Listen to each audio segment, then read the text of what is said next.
Hi BookTube, I'm here with a Friday Reads. I know it's been a while since I posted and I apologize for that. I've been in a bit of reading slump, so I didn't want to make videos when I'm not really reading.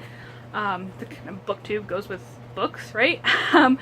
But I looked at it and I have been doing pretty well in my graphic novel a day. So I'm just going to tell you quickly what I read.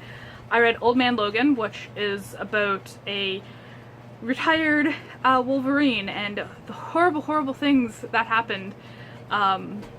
It's amazing. Like, it's not a spoiler to say, like, the villains have taken over America, and it's horrible. I read Ghost World, which I should have read when I was a teenager as opposed to like an adult. I think it would have been better. Then Archie Volume 1, which I already posted a rant about. I've decided to forego reading Jughead and Sabrina because I like traditional Archie. The Death of Superman, which is all about the stuff leading up to his death. Apparently there's more volumes there that deal with the after effects of his death, which was more is what I was looking for, so I'll have to continue on with that. I read The Complete Persepolis. I'll save my opinions on that. Not all good. Contract with God. But I can't remember his name, but he's one of the early graphic novel artists.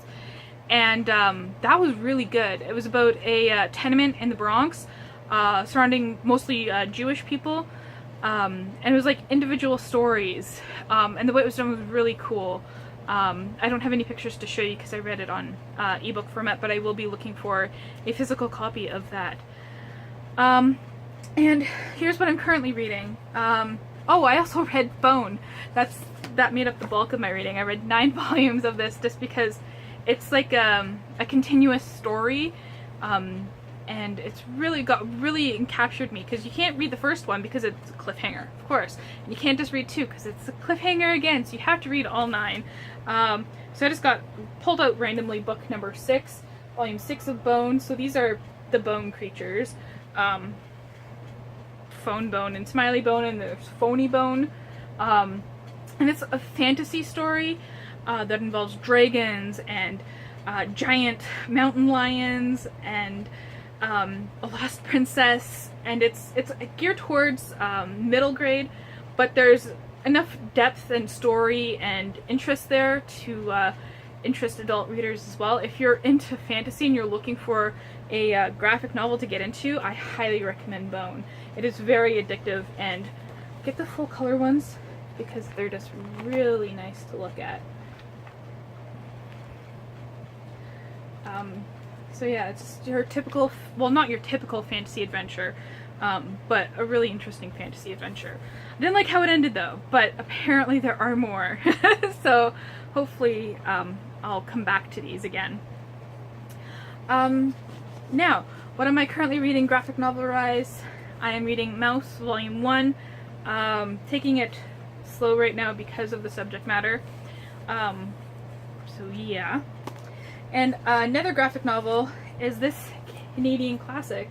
It's from 1975. Again, one of the first graphic novels out there. It's called The Cage by Martin Vaughan James.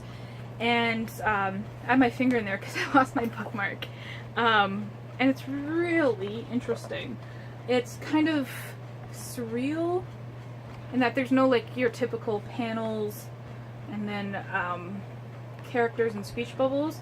There's kind of this running narration throughout it that's almost disjointed, but as I'm reading further, there's definitely things that interconnect, and I know I'm going to have to go through and reread this and make notes and come up with some sort of theory of unification to explain, you know, the images and such in here and the text, which is all quite interesting.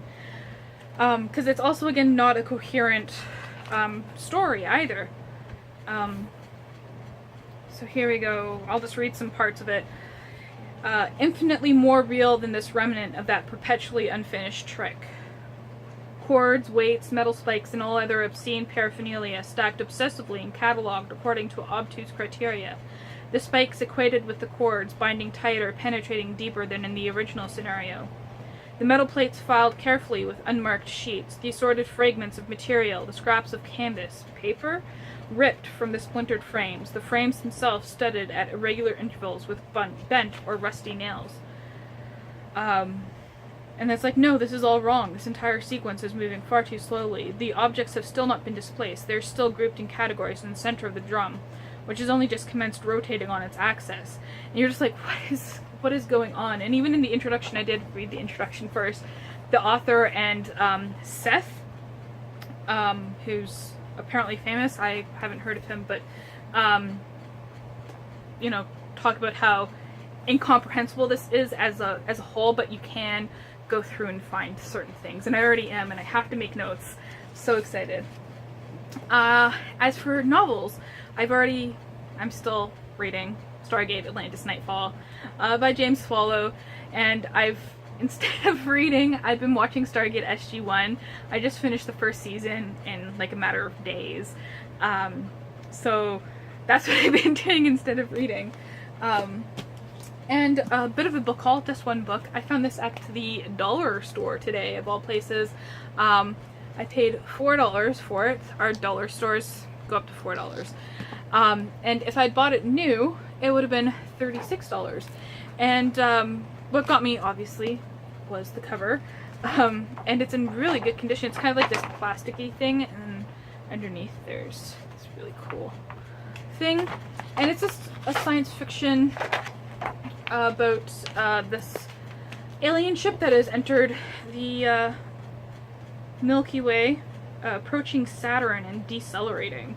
And it's not necessarily about that. It's also about like the politics of like, we have to come together and you know, get our spaceships up to par so that we can go and see what this is. But of course, you know, fights will break out and stuff, and it'll be like a political thriller.